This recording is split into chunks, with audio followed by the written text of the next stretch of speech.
is going to be given by Sara Billey from the University of Washington. And Sara, if you're ready, then she'll be telling us today about limit laws for Q-hook formulas. Great. Well, thanks so much for the invitation. I've been meaning to make it to North Carolina for years for these triangle lectures. So it's great to be teleported over there now. And thanks so much to everybody for coming. Actually, I was looking, this is a high level audience we have here. So fantastic. I'm really honored to be speaking with this group of speakers. It's going to be a really great day. So I want to tell you about some new work that's on the archive. It's joint with Josh Swanson.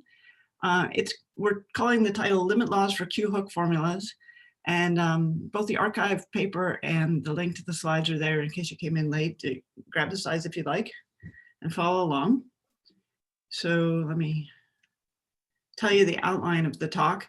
First, I wanted to review some things that we've done over the last couple of years with the Q enumeration of standard Young tableau. That'll be the motivation for what is in the new work. And we've kind of re-envisioned what we've done in the last couple of years in terms of a moduli space formulation. And we use that because it kind of came out naturally in the study of more general Q-hook length formulas. And we found we kind of needed that structure. So I'll explain that. And then sort of the key of the talk is the moduli space of limiting distributions for semi-standard Young tableau and forest. That's the sort of the bulk of the new paper. Given 40 minutes, I don't have time to explain all of the details of all of the new work, but hopefully at least motivate you to read it. That's really the goal of the talk. And along the way, there are some nice open problems for people to consider. Okay, so now almost everybody in the audience, I can see probably already knows this, but just I want to make sure everybody's on the same page. So standard Young tableau of shape lambda, that's a bijective filling of a partition shape. So we have boxes in rows. The longest one is the top, then the next longest, and so on. So that's in the English notation for partitions. And standard Young tableau, we just fill them bijectively with the numbers from 1 to n. So here's an example of a standard Young tableau. And if you haven't seen those before, they're very important in a lot of different ways in mathematics, but in particular for the SN representation theory. They index a basis for the irreducible representation that's indexed by that partition shape lambda. If you haven't seen this before, I highly recommend Bruce Sagan's book on the symmetric group as a good way to get background. And one of the biggest miracles of combinatorics, in my opinion, is it's very, very easy to count the number of standard Young tableau for a given shape lambda. This is a formula due to Frame, Robinson, and Thrall from the 1950s. And the formula is just a simple product, n factorial divided by the product of the hook lengths. N here is the sum of the numbers in lambda, that partition shape. If you add up the lengths of the rows, that number would be n. And the hook lengths are well-known pieces that come up with partitions too. So if you take one of the boxes in a partition shape and count how many cells are to its right and below, directly to its right, including the box itself, that's the hook length of that cell. So in this example here, I didn't put a standard Young tableau. I put in each cell, that's the hook length of that cell. So you see the 5 there, that's counting that there's 3 boxes to its right, 1 box below plus itself. All right, so to count the number of standard Young tableau of the partition shape 5, 3, 1, so 5 boxes on the top row, 3 boxes on the next row, 1 on the third row, that's 9 factorial, because 5 plus 3 plus 1 is 9, and divided by all the numbers that appear as hook lengths. So 162, you could have calculated that in your head almost, right? It's very easy to use this formula. It's very easy to use it for large partitions on the order of size 1,000. Okay, so very nice formula. There's, in addition to the original proof, many other people have given beautiful proofs. My favorite of the proofs is this one due to Green, Nienhuis, and Wilf from 79. And what I like about that is you also get a way to uniformly, at random, pick a standard Young tableau of a given shape using the hook walk algorithm that they introduced. And notice that Novelli, Pax, Stoyanovsky, 97, that's another nice proof, and Igor Paca speaking later today. So he's very involved in these standard Young tableau calculations over the years. Okay, so that's the basic formula, the hook length formula that motivates the whole talk. If you haven't seen that before, maybe just jot that down quickly. And I'm going to go on to generalize it. So if you haven't got it written down yet, the next formula is maybe the more important one to write down. I'll point it out when it comes. So one thing that people do whenever you have a family of numbers that you might put on the OEIS or something, the integer sequences, is how do you find a Q analog of those numbers? And there's a very important Q analog of the hook length formula. And I have to tell you how to define it. It takes two steps. So first of all, the descent set of a standard Young tableau, let me call that D of t. That's just the set of positive integers I, such that when you go to look, where's the I plus 1, it's going to be in a row that's strictly lower than I. So whatever, that's easy enough to look at a particular example and find all the descents. And then once you have the descent set, the major index of a standard Young tableau is the sum of its descents. That's very much the analogy of the major index of a permutation that was introduced by McMahon, where also it's the sum of the descents in the permutation. So take a quick look at an example. Here is a standard Young tableau, again, of the shape 531. And I put in red all of the descents. So 1, 3, 4, and 7 are descents because, well, 1 is a descent because 2 is below it. 2 is not a descent because 3 is above it. 3 is a descent though because 4 is below it. 4 is a descent because 5 is above it, and so on. And so if we add up the numbers 1 plus 3 plus 4 plus 7, you get 15. So the major index for this tableau is 15. And once we had the statistic on tableau, we could make a generating function for all possible standard Young tableau of a given shape, and then sum up Q to the major index of the tableau. So that's going to be a polynomial, not a power series, a whole infinite power series, because there are just a finite number of standard Young tableau of a given shape lambda. And here's an example with 531. So we know that there are 162 standard Young tableau, but if you write them out with their major index and add up all the contributions, you get a polynomial that looks like this. So its degree is 23. It doesn't have a constant term, right? Anything else you notice about the coefficients? You might see that the first coefficient and the last coefficient are both 1. And if you step in, then you get 2s, 4, 5, 8. So there's a symmetry to it, right? And you might look for other patterns too. Of course, if you put Q equals to 1, you should get back 162. So if you add up all those numbers, that would be the check. This is a Q analog of the hook length formula for the shape 531. And Richard Stanley proved this beautiful formula that if you take the sum Q to the major index of all the tableau of a particular shape lambda, and you try to factor it into make it look like the hook length formula, it is about the most natural Q analog that you could find. You literally just take the Q analog of n factorial divided by the Q analog of the numbers, which are the hooks below, and you had to shift it by Q to the B lambda. So let me explain that notation if you haven't seen it before. B lambda is a pretty common statistic in terms of partitions. If you write your partition as lambda 1, lambda 2, lambda 3, lambda 4, and so on, with the biggest part, lambda 1, then B of lambda is I minus 1 times lambda I for all I. Easy enough to calculate, right? And H sub C, those are again the hook lengths of the cell indexed by C. Square bracket of n sub q is the polynomial that you get with exactly n terms, and it's of the form 1 plus q squared plus q cubed plus dot dot dot all the way up to q to the n minus 1. So if I put in q equals to 1, you get back the number n. So it's a clear analog of the number n. I could also write such a polynomial as q to the n minus 1 divided by q minus 1, and that's kind of nice because then you see that the roots of that polynomial are all roots of unity.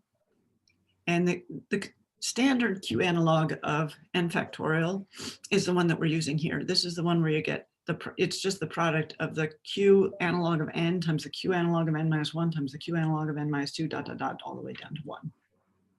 There are, of course, many other nice Q analogs of n factorial, but this is the one that we're using here. This is one that's quite natural, comes up in some other representation theory and algebraic geometry related to Schubert varieties. It has nice consequences. Okay, so this is the formula you should note if you haven't seen it before. This is Stanley's Q analog of the hook length formula and sort of the key player of the talk. So one thing that I like about this formula is because the numerator and denominator are products of these Q analogs of numbers, and we can relate it back to the roots of unity that happen there. there's a nice thing. If you know that you have a product like this and it happens to be a polynomial, a rational product like this, it happens to be a polynomial, then we know that it actually factors into irreducible factors over the integers. And what are those irreducible factors? Well, they are the cyclotomic polynomials. And it's very easy to write out what are the cyclotomic polynomials that go into the factorization of the Q analog of n. It just is the dth cyclotomic polynomial for each d dividing n. So you can look up these cyclotomic polynomials. They've been around for hundreds of years, and there are nice formulas for them. And recurrence relations really is the best way to compute them. And what I like about this is then the really fast trick. If I want to compute what is this Q analog of the standard Young tableau for a large partition like lambda, a partition of 500 or something, you just take the multiset of which cyclotomic polynomials appear in the numerator and the multiset which appear in the denominator. You know that the denominator ones have to appear in the numerator ones. So you just do multiset set difference and then multiply out the expansion. And it goes a lot faster. So that's really the trick to getting data to study these things. Some other nice properties that follow from Stanley's formula. First of all, it's easy to see that the hook lengths that appear for lambda are the same ones that you get if you were to transpose lambda, so the conjugate partition. And so those two Q analogs of standard Young tableau are almost exactly the same, except that you have to shift by some powers of Q. Another thing that you see from this formula is the symmetry of the coefficients is obvious. That fact, I don't know a nice bijective proof of that fact. So if you give me a standard Young tableau, well, pick a number like, 15. So the coefficient of Q to the 15 in one of these is the same as whatever the opposite power of Q is. And how do I find a bijection from those of major index 15 to the ones of co-major index 15? I don't know how to do that. But it is obvious from this formula that this polynomial is always symmetric. And it's obvious from this that the first term and the last term have coefficient 1. So there is a unique major index, minimal major index tableau and a max major index tableau for shape lambda. It's not too hard to write those down. Okay, now why study major index at all? When I first heard about major index quite a long time ago, I was baffled by it. Why would you do that? Why sum the descents? That seemed like a odd thing to do to me, but this theorem due to Lustig and Stanley is sort of the quintessential reason that this might be important. So they said that if you take this polynomial, which is Q to the major index of t summed over all standard Young tableau of a given shape lambda and expand it out so you find out what are the coefficients of Q to the k. If I call those coefficients b lambda sub k, well, where do they appear in nature? They are exactly the multiplicity of the irreducible representation indexed by lambda that appears in the degree k component of the covariant algebra. And the covariant algebra is just pretty natural polynomials in n variables, x1 through xn, modulo the elementary symmetric functions. And this, again, comes up in a lot of different ways in other areas of mathematics, this covariant algebra. And that polynomial ring, so the polynomial ring is, of course, graded by degree. And since we're dividing, we're quotienting out by a homogeneous ideal, the quotient still has an Sn action on it. And it will also be, the Sn action is also graded. So that the kth graded component of that covariant algebra is some Sn module.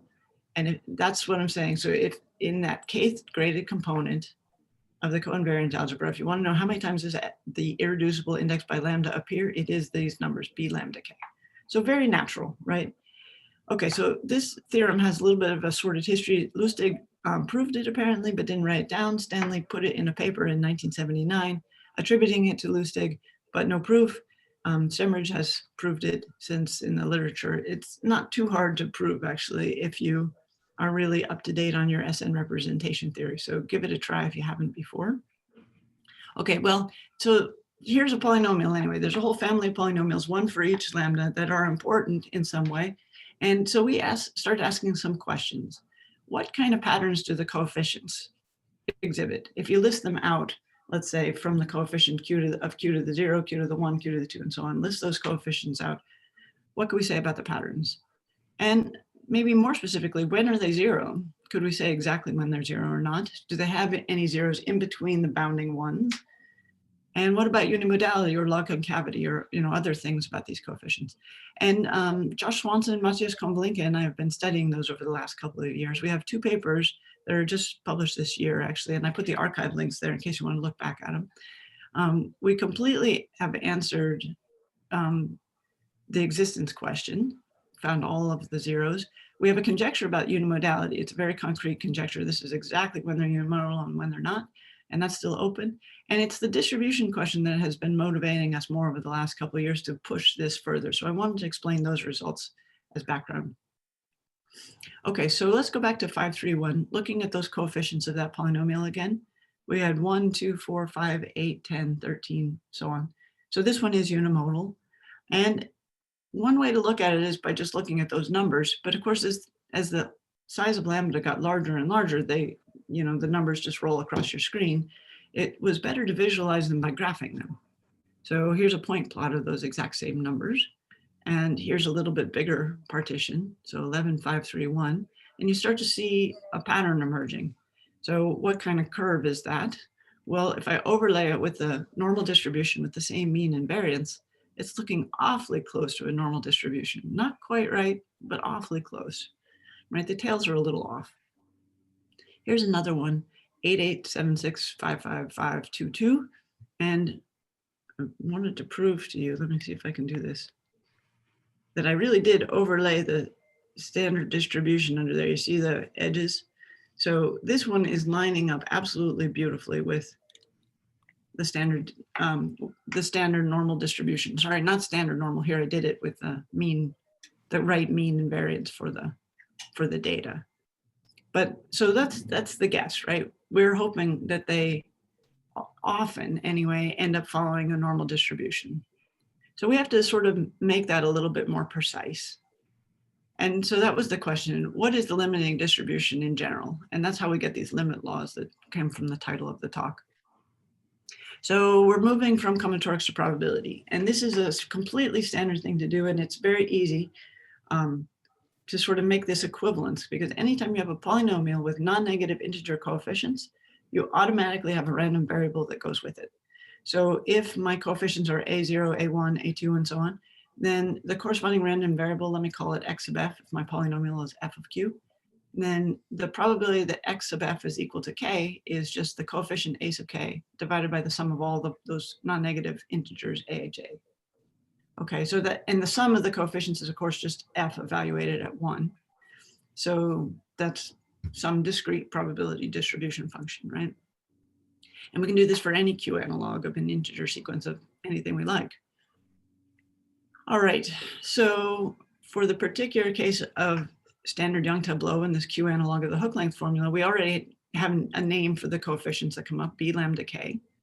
And so let me make the random variable b sub lambda of Madge, and it'll be the random variable that has probability equaling k is just b sub lambda k divided by the total number of standard Young tableau of shape lambda.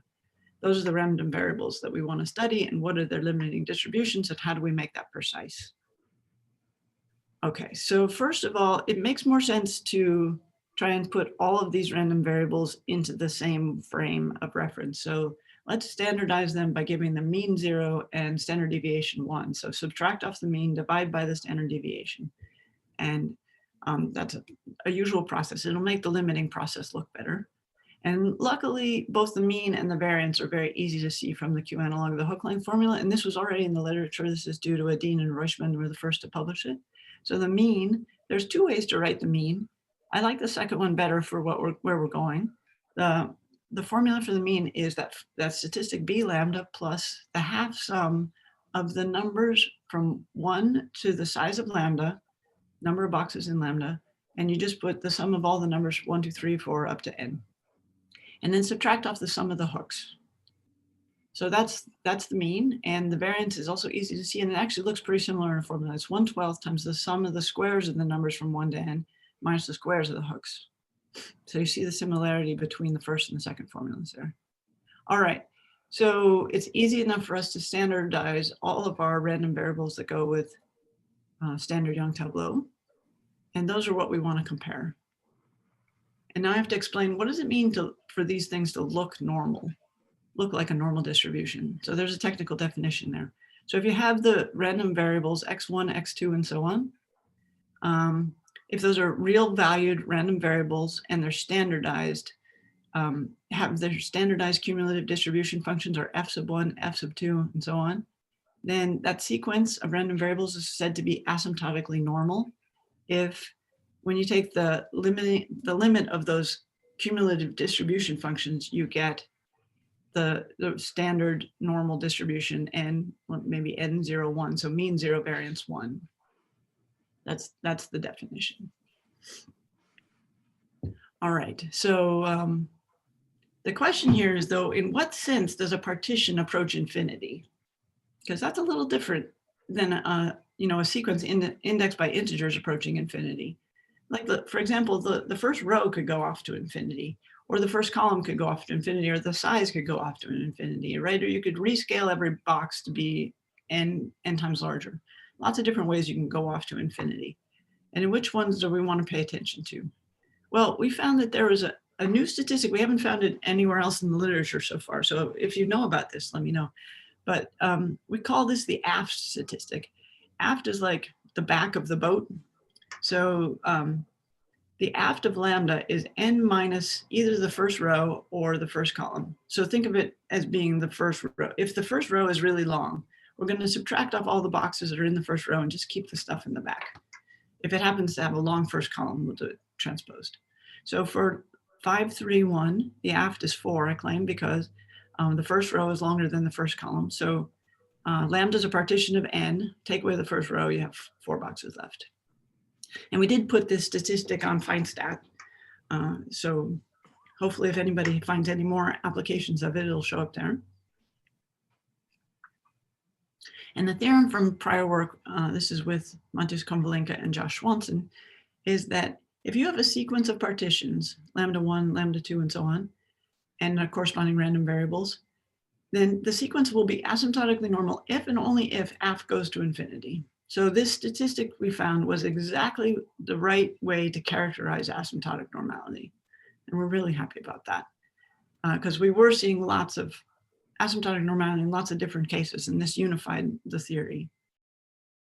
And you could also ask, in terms of limiting distributions, what happens if aft doesn't go to infinity? Then what kind of distribution do you get? Do you get a continuous distribution sometimes, or you just get discrete things? And so we were able to completely characterize all convergence and distribution. So if aft goes to infinity, you get the normal distribution. If aft goes to a particular constant, let's say m, then you get what's known as an Irwin-Hall distribution or a uniform sum distribution. Those are, just goes by 2 different names. Uniform sum distributions are pretty easy to think about. If you just have m independent random variables with identical distributions and they're all continuous, uniform, just from 0 to 1, that's your uniform distribution. Uniform sum distribution or Irwin-Hall distribution, IH sub m, standardized, of course. So that's what the little star there means, that we've done that standardization, subtract the mean and divide by the standard deviation. And then the third case, it may be the case that you have convergence and distribution and neither of these happen, but it would be that maybe you're going to just your sequence of partitions eventually converges to the same shape partition, and then you get a discrete distribution.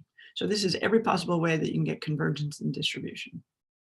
Okay, so that was a pretty complete answer. Here's a few more examples. So if lambda is the partition shape 102, aft is 2, right? And you can see that the blue dots here are the coefficients of the standard of our hook length formula, Q analog the hook length formula, and I overlaid in red the normal distribution. So you can see it's just not normal. And if we did 101/2 or 103/2, you can see it's not changing. It's already stabilized pretty well. So here is 100,2, 1. And you can see now it's even a little closer to normal. But of course, we're going to see that as the aft approaches infinity, or even as the aft approaches like 8, it starts to look a lot like the normal distribution because we know that by the central limit theorem, the convergence is pretty quick. So here's an example with aft equals 5. You see it's pretty good. So I just want to mention briefly how we prove this theorem, because it's important for what's in the new work. So a lot of times people look at the moments of a random variable. So the first moment is the mean, the second moment is the variance, and so on. So the dth moment is defined as the expected value of the random variable x raised to the dth power. And as combinatorialists, we'd like to probably take all of those numbers and put them into a generating function. If you choose to put them in an exponential generating function, that would be technically the moment generating function. And anytime you have a nice generating function like that, you could take the log of it, it's another generating function, and expand it out and get some new coefficients. Those new coefficients of the log of the moment generating function are called the cumulants. And for us, the cumulants have just been so much better behaved than the moments that we ended up really focusing on these cumulants. And I don't know if everybody knows about them. They weren't taught in my probability class, but that was a long time ago. These should be taught first, actually. They're just much better behaved. And from a combinatorial point of view, they're absolutely equivalent, right? Once you know the moment generating function, taking the log is a direct process. It's, you know one, you know the other. So what are nice properties of cumulants? Well, the first two are still the mean and the variance. So that's nice because those are familiar properties. But maybe the most important property of cumulants is the additivity. So you know how if you take the expected value of x plus y, you get the expected value of x plus the expected value of y? Well, the same thing holds for the variance as long as x and y are independent. But it doesn't hold for the higher moments. So that breaks down after a while. But for cumulants, it's still true that anytime the dth cumulant of the sum of x plus y is the dth cumulant of x plus the dth cumulant of y, as long as x and y are independent. And here we're talking about sums of independent random variables, right, in terms of the Irwin-Hall distribution. So these cumulants work perfectly for everything that we've been doing. They scale nicely, they're shift invariant, and those two properties work nicely when you're trying to standardize. And as I mentioned before, if you know the moments, you know the cumulants and vice versa. And all the distributions that we're talking about are completely characterized by their moments. And so they're also completely characterized by their cumulants. So a couple of nice examples, the normal distribution, what are the cumulants of that?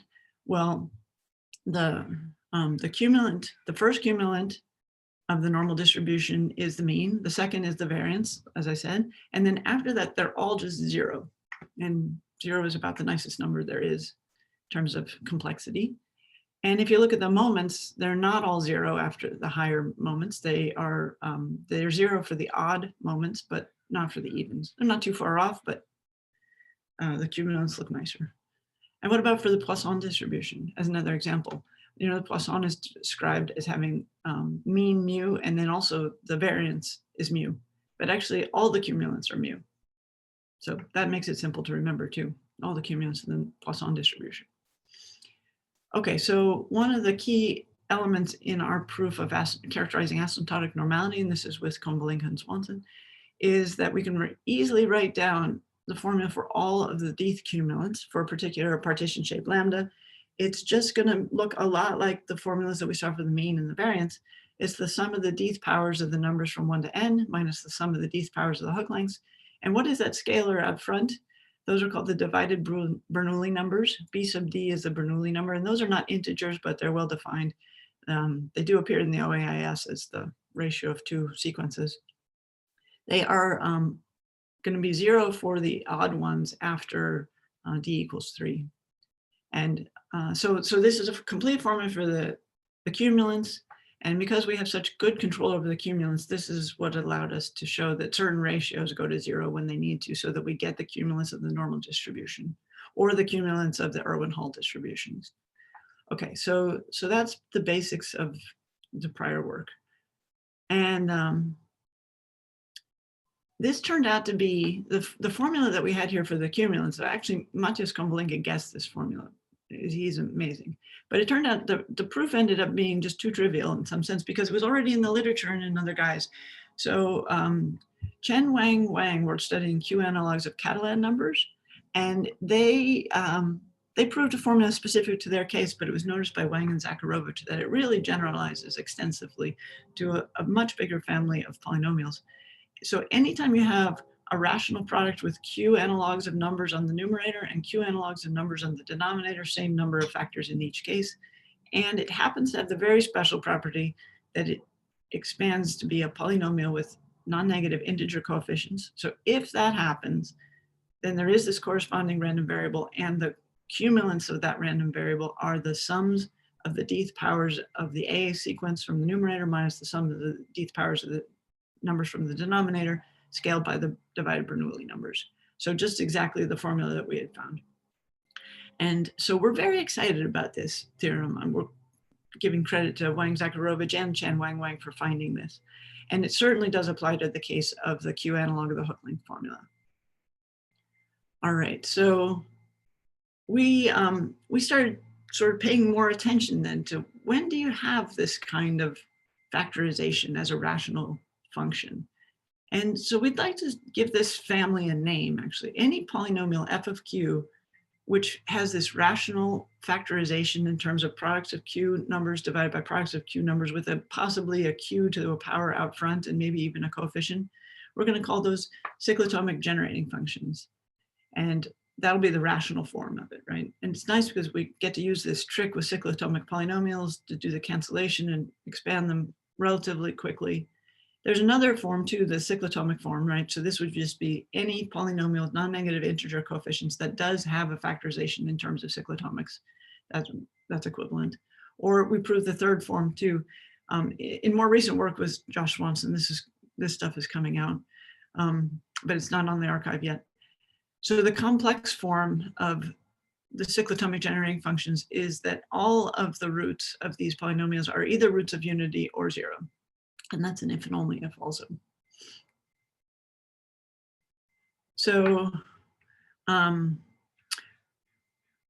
what else? What else happened? Where are the other cyclotomic generating functions? They come up in a variety of different ways. We're really surprised and pleased every time we find a new one. So if you have one in your work, please tell us about it. And I know that some of you do, like for example, Nathan Williams, who's speaking later, has some nice examples that we're hoping to look at more carefully too. But they sort of require extra work for each one. So the next thing that we started looking at was the principal specialization of a Schur function.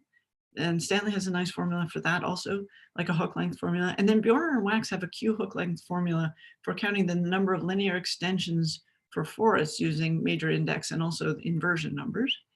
But they also come up as Hilbert series for certain quotients of polynomial rings when you have a homogeneous system of parameters. And those are really nice. And then all of the work with different Weil groups and other finite complex reflection groups, even there are these formulas when you look at the length of particular elements and you count the number of elements according to the length, you get factorizations of those kind of polynomials that look like our cyclotomic generating functions. There's some nice work going back to Iwahori and Matsumoto, and then later Stemridge and Watt reproved it. They were looking at another length generating function that comes up in Coxeter group studies. And Zabraki named this statistic that goes with that, the badge. So badge minus inv also has this cyclotomic generating function property. And we've looked at that one pretty carefully. So what I wanted to point out is all of these families of cyclotomic generating functions are going to give rise to random variables that have these nice cumulants and allow us to study them. So the new work with Josh is really focused in on three extra families. McMahon's formula for Q counting plane partitions in a box. And that actually turns out to be a special case of this Stanley, and also Littlewood has a formula too for principal specialization of Schur functions and the Bjorner and Wax work. And I listed these in increasing order of complexity. We were really surprised at just how much harder it was to go from standard Young tableau to the principal specialization of Schur functions. And then from there to the Bjorner Wax thing was a whole nother level of complexity. And the possible limiting distributions have gotten to, they're now countably infinite, sorry, not countably, uncountably infinite different distributions that come up in the limits. So let me at least explain a little bit of the easiest case to you, and I'm going to leave some of it for details in the paper, but plane partitions. So you've probably seen McMahon's box formula before. So plane partitions are what you get when you have a bunch of cubes and you shove them all in the corner of your room. So you'd stack them up, and the sort of the tallest part of the stack would be in the back at the top, and then the, sort of it spreads out as it comes down. So if you count all of the possible ways to stack boxes according to the number of boxes, so Q to the size of the stack, and you confine your boxes to live, you confine your plane partitions to live inside of a box with dimensions A by B by C, then there's this beautiful formula of McMahon that gives a factorization of that polynomial. And it's again a product of Q numbers in the numerator divided by Q numbers in the denominator. Very nice. So this is Q counting the plane partitions by size. And so our techniques apply directly to this, right? We can automatically get formulas for the cumulants, and we can make random variables that go with these, and we can standardize those random variables. And when do you get asymptotic normality? Well, once again, quite often. So anytime you have a sequence A, B, and C, and here A stands for a sequence A1, A2, and infinite sequence, B is a sequence, C is a sequence. Like, it gets a little cumbersome if you write all of these subscripts. The random variables that go with these sequences will converge to be the standard normal distribution if and only if the median value in the sequence A, N, B, and C, N goes off to infinity. So if the median goes to infinity, you get asymptotic normality. If the median converges, then let's say A is less than B, then the product of A times B, if that goes to a particular finite number, M, then once again, you get convergence to the Irwin-Hall distribution indexed by M, as long as C goes off to infinity. And if C is finite, you end up with, you can converge to a discrete distribution again, but this characterizes all the ones that converge to a continuous distribution. All right, so that was just as easy pretty much as the standard Young tableau. The analog of aft here is median. And I wanted to explain this one a little bit because this sort of is a great example of our new philosophy of how to think about these limiting distributions. So we know by the central limit theorem that the Irwin-Hall distributions, as M goes off to infinity, they converge to the normal distribution for mean 0, variance 1. So instead of parameterizing the Irwin-Hall distributions by the number M, let's actually parameterize them by 1 over N, M or 1 over N. And the reason I want to do this is because you get a related topological structure when you do this. So because we have a parameter space and a set with some geometric content, we started thinking of these things as moduli spaces. And so let me define for you the Irwin-Hall, the moduli space of Irwin-Hall distributions. This is every possible distribution that you can get from a standardized Irwin-Hall distribution for M in the non-negative integers. And we could endow that, that space with a topology or metric space, actually, using the Levy metric. This is not hard to describe, the Levy metric. It's just how the difference between two distributions is the size of the largest square that you can embed in between the two CDFs. So the side length of such a square. And of course, as the distributions get closer and closer together, those squares would get smaller and smaller. So that's the Levy metric. And now we have a topology on there, so we could have convergence in distribution, and it is just convergence in terms of this metric. Okay, so that's the moduli space of Irwin-Hall distributions and its corresponding topology. And we did it this way because it relates better to the parameter space. And when you do it this way, the closure of the parameter space, you just get one extra number, 0, right? Because the closure of the numbers 1 over N for all positive integers N is just 0. The closure of the Irwin-Hall moduli space is just add the normal distribution. And there's a bijection from the closure of the parameter space to the closure of the moduli space, and it's given by just taking the fraction 1 over M plus 1 to the Irwin-Hall index by M, or take 0 to the normal distribution. And this back and forth between the moduli space and the parameter space ended up really motivating a lot of work in the new paper. So hopefully this was a good example. So let me say a reformulation of our theorem so far. If you look at this moduli space now of plane partition distributions, so take all of those random variables corresponding to plane partitions, standardize them, and you put the topology of convergence and distribution on that set. What's its closure? Well, its closure is just what you get when you take the moduli space of plane partitions along with the closure of the Irwin-Hall, moduli space of Irwin-Hall distributions. And the limit points are exactly the ones that come up as in the moduli space of Irwin-Hall distributions closed, including the normal distribution. And I could do cut and paste here with the standard Young tableau. If I look at the moduli space of standard Young tableau distributions, right, put the topology on it, the closure of that thing, our previous theorem said the closure of the moduli space of standard Young distributions is exactly what you get with the standard Young distributions themselves, plus the limit points, which are the normal and the Irwin-Halls. Okay, so we have some nice correspondence there.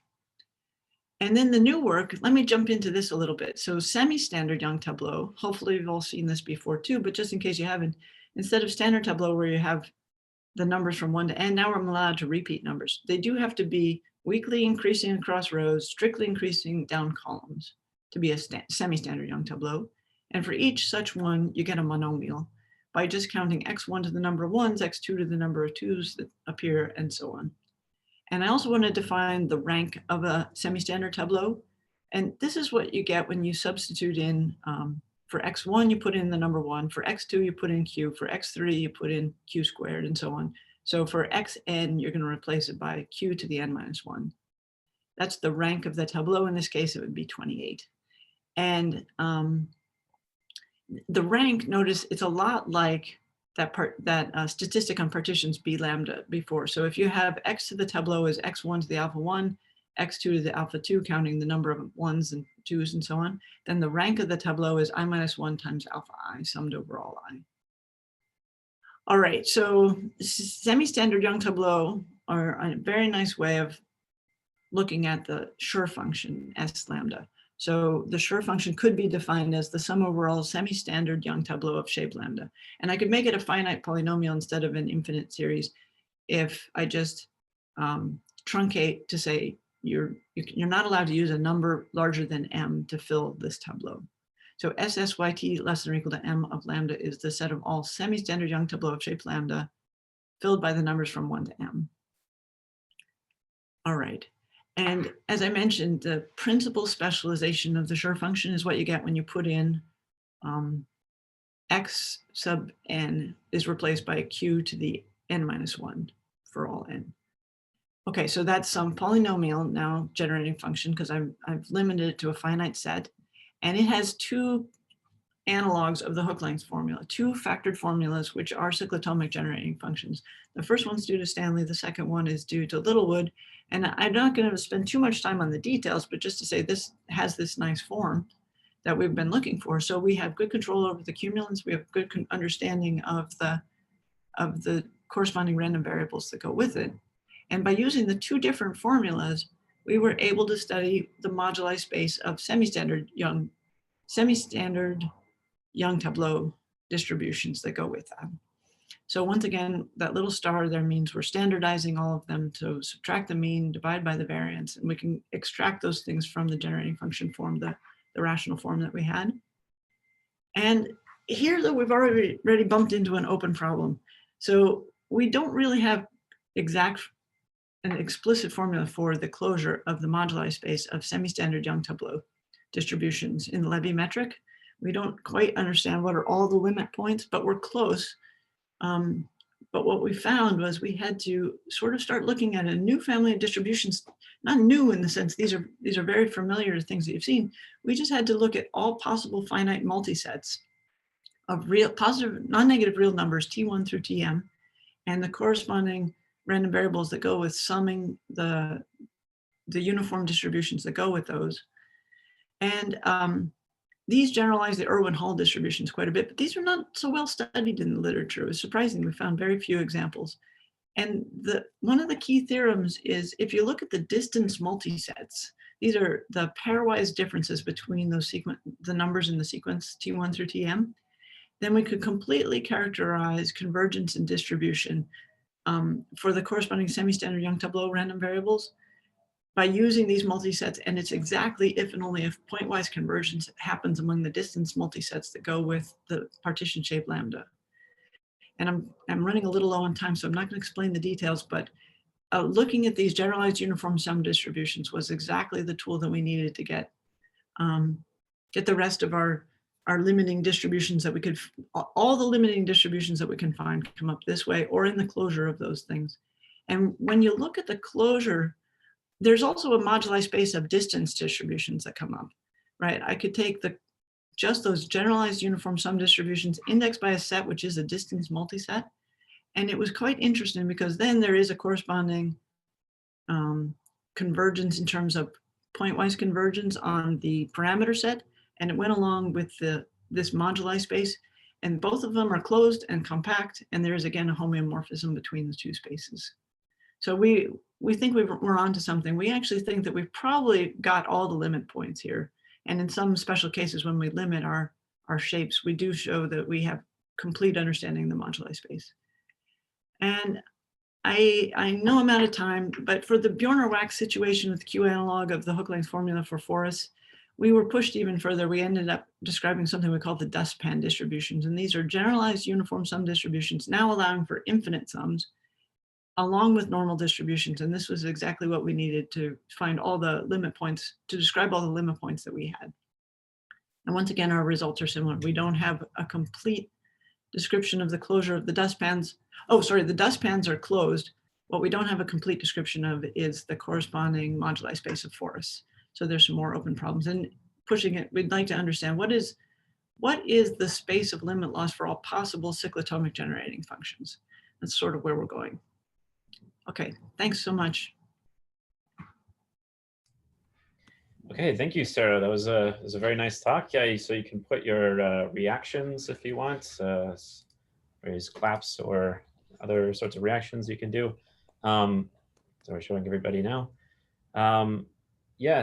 So we have a few minutes that we can do question and answers. So yeah, if anyone has a question for Sarah, I know that somebody already put in chat. I guess Sam already asked a question that Josh already answered. Do have if you have another question? Sorry? I do have a question. So a really nice way to get asymptotic normality is if you have negative roots and your variance is going to infinity. Unfortunately, I guess this is not happening in any of your situations, or? Can you put your Yeah. Camera on and say that again? I did not. So the question. A nice way to get asymptotic normality is to prove that all the roots are negative and that your variance is going to infinity. But I'm assuming this is not happening with your. No, because all of our roots are roots of unity. Oh, I see. Right. So it's all cyclotomics. Yeah. And so most of them are not real. Not real at all. Yeah. Okay. So Sarah, I mean, sort of following up on that, could you, if you do some like Mobius transformation on the complex plane, right? You could take the unit circle to the real line and, optimistically take all of those roots and put them in the negative real line. Okay. To get something sort of real rooted and to have them all have of this form, right? To have all the roots be real and negative. Well, I've not looked at that transformation. I think Josh is online, so if he has looked at it, but I have not looked at trying to find that transformation. Or just like and in fact, I often don't think too much about the roots. Josh definitely spends more time thinking about the roots and all the real analysis involved in all this. I like to think about it more in terms of cyclotomic polynomials, because then you've like grouped the roots together in like just the right way from a combinatorial point of view. They do have negative coefficients, but at least they're real that way. Okay, cool. Yes, I certainly thought about, real rootedness and all that a little bit. So the Mobius transformation that you would do, it would surely screw up the coefficients. So like a probabilistic interpretation would be disturbed quite badly by this sort of transformation. The paper of Huang and Zakharovich mentions sort of philosophically something along these lines, translating between the real rooted and the unit circle in the complex plane case. So their main result, I would call their main result the analog of the result that was mentioned about the if the variance goes to infinity, then you're asymptotically normal in the real rooted case, negative real rooted case. For the cyclotomic case, if your fourth cumulant, normalized fourth cumulant, goes to 0, then you're asymptotically normal. And that's actually an if and only if. I think that's the thing in that direction. Cool, thanks. Okay, thank you. Any other questions for Sarah? Feel free to just jump in.